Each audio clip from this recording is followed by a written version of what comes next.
Okay, so you know how we always picture historians like hunched over in these dusty old archives? Oh, You know? absolutely. Surrounded by stacks of books, barely seeing the light of day. Yeah, exactly. But get ready to have your mind blown because I was going through these RoleCatcher resources you sent over, and let me tell you, being a historian today, it's a whole different ballgame. It really is remarkable how much the field has changed, even in just the past few years. Right. And the RoleCatcher career guide for historians, they actually do a really good job at capturing that whole evolution.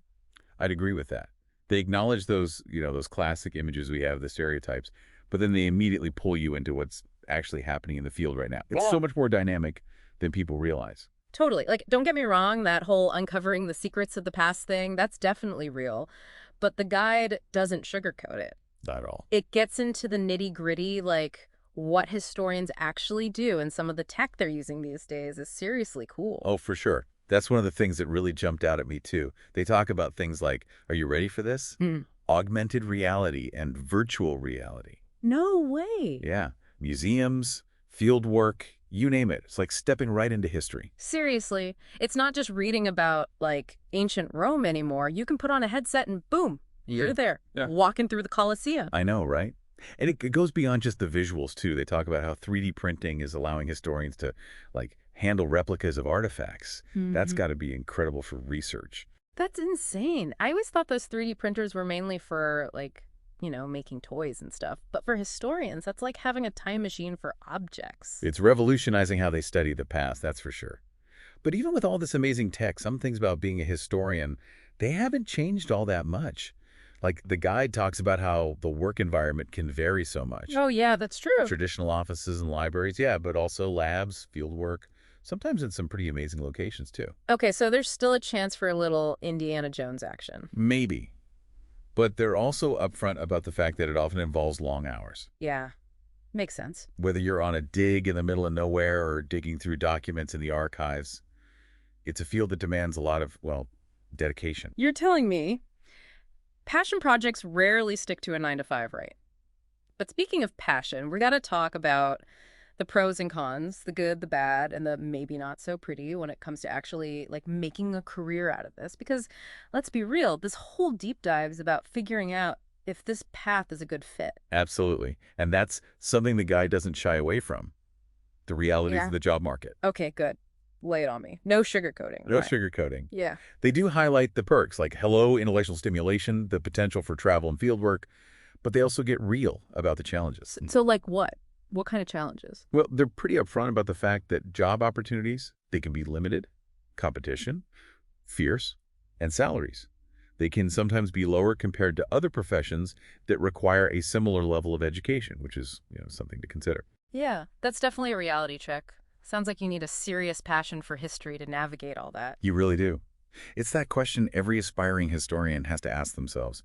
Is the love for the past, the thrill of uncovering those stories, is it worth it? That's a big one. It makes you think about what really matters in a career. But okay, even if someone's head over heels for history, there's more to it than just passion, right? Like you got to have the skills to back it up. And some of the skills the guide mentions, honestly, I was surprised. Oh, yeah. Like what? Oh, like I was not expecting to see customer service and administration on there. What's that about? Those don't exactly scream historian to me. There's a perfect example of how this guide goes beyond just scratching the surface. Because, yeah, research and writing are at the core, for sure. But historians often end up in roles where they need strong people skills and organizational skills. Ah, interesting. Think about it.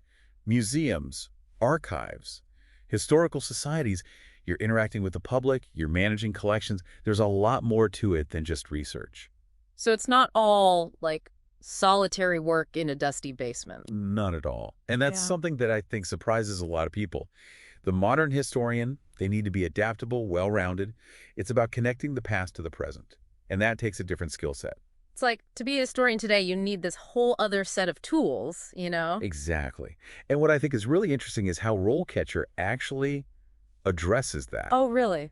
Yeah, their platform, it goes beyond just the general career advice. They get into the specifics of okay, how do you actually land a job, especially in today's market? I like it. So like what kind of stuff were they talking about? Well, for example, they really emphasize tailoring your resume and your interview skills to match the specific demands of different history jobs. So it's not enough to just like know your history. You got to know how to sell it, basically. That's a great way to put it. Mm-hmm. Because even the most brilliant historian in the world, if they can't communicate their passion effectively, well, it's a missed opportunity. 100%. So let's say someone's got that passion. They're working on those skills. They're ready to dive into the world of history. Like, what's the actual career path look like? I know the guide kind of breaks it down into stages, which I thought was super helpful, but maybe we could give a quick overview without getting, too lost in the weeds. Sure, sure. Why don't we focus on the two ends of the spectrum, kind of give you those bookends. Love it. So on the one hand, you've got your entry-level position, Hmm. the assistant historian. Right, right. The guide actually gives you a glimpse into their typical day, and I gotta say, it's pretty cool. Really? Tell me more. Yeah, they're doing a lot of the groundwork, assisting the more senior historians, meticulously organizing archives. They might even be involved in fact-checking, like for historical documentaries. Oh, wow. That's cool. Right, so you could be the one making sure those historical dramas are getting their facts straight. I love it.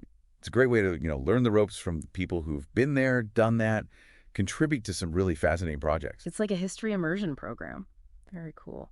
But okay, so you start there, but where do you go from there? Like, what's at the top of the historian ladder? Well, you might find yourself down the road becoming a chief historian, and that's where things get really interesting. Because this role, it's about so much more than just, like, research at that point. Oh, Yeah, it's about leadership, strategy, even shaping public policy by providing, that historical context. whoa. So they're like the guardians of history, making sure it informs, what we do today. Yeah, that's a great way to think about it. They might advise on museum exhibits. They might be consultants on, like, historical accuracy for films and TV shows. They might even provide expert testimony for legal cases. Oh, wow. Like, imagine being the historian who's called upon to, give context on some kind of land dispute or to authenticate some incredibly valuable historical artifact. That's amazing. So it's not just about knowing the past, it's knowing how it connects to everything. Precisely. And the guide stresses that to reach that level, that expertise, it takes more than just years on the job, just putting in your time. Yeah, it makes sense. So, like, what else? Continuous learning, staying on top of the latest research, constantly networking, building relationships. It's an ongoing process. It's like you're always a student, even when you're like the expert, which actually, that's pretty cool. Okay, but let's be real. Even if you are madly in love with history, like the job market, it's a beast. And this is where I feel like those other RoleCatcher resources come into play, right? The stuff about AI giving you an edge. You are spot on. And this is where things get really interesting, especially for someone like you who's all about efficiency, maximizing your potential.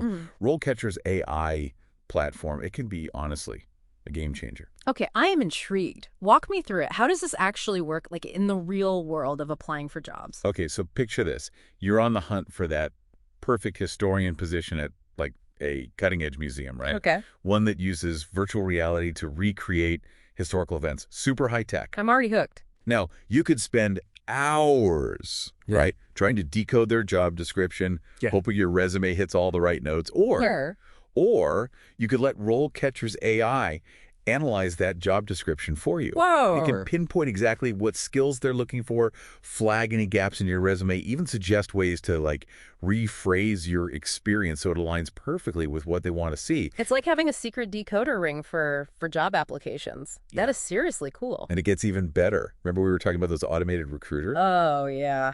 Ugh, those things give me the creeps. It's like our resumes are being judged by robots. Well, here's the thing, RoleCatcher. It can actually help you win in that game, too. No way. By making sure your resume is speaking their language, basically. Like by tweaking the wording, incorporating the specific keywords those algorithms are looking for, you're way more likely to make it past that initial screening and actually get in front of a real live human being. So instead of being afraid of the robots, you're like using their power for good. I love it. But it also kind of makes you think, right? It does, doesn't it? And that's something I really want you to consider. Yeah. Because we've been looking back this whole time, analyzing the past. What about the future? Like, how might the actual role of a historian evolve alongside the very history they study? It really makes you think, right? Like, it's kind of a trip when you realize we're talking about a whole field that's like dedicated to understanding how things change over time, and here it is constantly changing itself. It's true. Talk about meta, right?